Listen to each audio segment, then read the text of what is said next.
ગાંધીનગરમાં કમલમમાં ભાજપના ધારાસભ્યોની બેઠક આત્મનિર્ભર ભારત સંકલ્પ અભિયાન અંગે ધારાસભ્યો એકઠા થયા। ધારાસભ્યોની વક્તા તરીકે પસંદ કરી અને માર્ગદર્શન આપવામાં આવશે। અભિયાન અંતર્ગત ધારાસભ્યોને ફિલ્ડમાં કામ કરવા અંગે માર્ગદર્શન આપવામાં આવશે।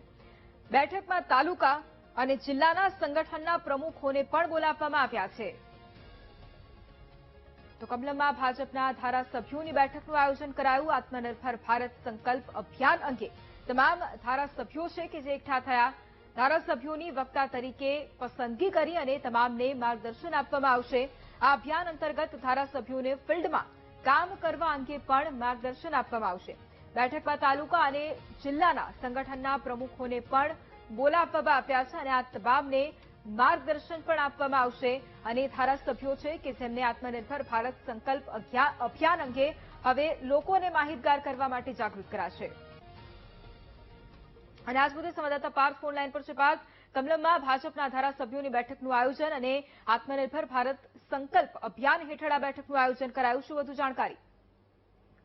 જી ચોક્કસથી જે રીતના જે સ્વદેશી અભિયાન શરૂ કરવામાં આવ્યું છે સમગ્ર દેશમાં સ્વદેશી અભિયાનને લઈને ગુજરાતમાં પણ ખાસ બેઠકનું આયોજન કરવામાં આવ્યું છે, જેમાં ભાજપના મોટાભાગના ધારાસભ્યો, પૂર્વ ધારાસભ્યો અને જે શહેર ભાજપ અને જિલ્લા ભાજપના અધ્યક્ષ છે તેઓને બોલાવવામાં આવ્યા હતા। આત્મનિર્ભર ભારત અંગે અત્યારે જે વાત કરવામાં આવે તો પ્રદીપસિંહ જાડેજાને મહત્વની જવાબદારી સોંપવામાં આવી છે। પ્રદીપસિંહ જાડેજા સાથે મનસુખ માંડવિયા પણ હાજર હતા અને જે ધારાસભ્યોને ફિલ્ડમાં કઈ રીતે કામ કરવું તે રીતનું પણ માર્ગદર્શન અપાવ્યું હતું। મહત્વની વાત કરવામાં આવે તો અત્યારે રાષ્ટ્રીય સ્તર અને પ્રદેશ સ્તર સુધીની તમામ બેઠકો પૂર્ણ થઈ ગઈ છે, ત્યારે હવે મંડળ સુધી કઈ રીતે કામ લઈ જવું, લોકોના ઘરે ઘરે કઈ રીતે પહોંચવું, લોકોને સ્વદેશી ચીજ વસ્તુનો ઉપયોગ કઈ રીતે કરી શકાય તે રીતનું ખાસ આયોજન કરવામાં આવ્યું છે। અને આવનારા 90 દિવસ સુધી આ અભિયાન ચાલવામાં આવશે અને જન એ પણ આને જે કહી શકાય કે લોકો સુધી પહોંચે, જન અભિયાન જન આંદોલન બનાવી શકે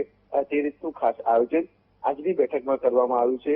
મહત્વની વાત કરવામાં આવે તો જે અમુક જે ચોક્કસ ધારાસભ્યોને બોલાવવામાં આવ્યા હતા તે ધારાસભ્યો હવે તાલુકા, જિલ્લા અને ગ્રામ્ય કક્ષાએ જશે અને લોકોને સંબોધન કરશે, લોકોને શીખવાડશે, ભાજપના કાર્યકર્તાઓને શીખવાડશે કે તમારે કઈ રીતે કામ કર્યું અને કઈ રીતે અભિયાનને આગળ લઈ જવું। જી બિલકુલ, આભાર પાર્થ તમામ જાણકારી માટે।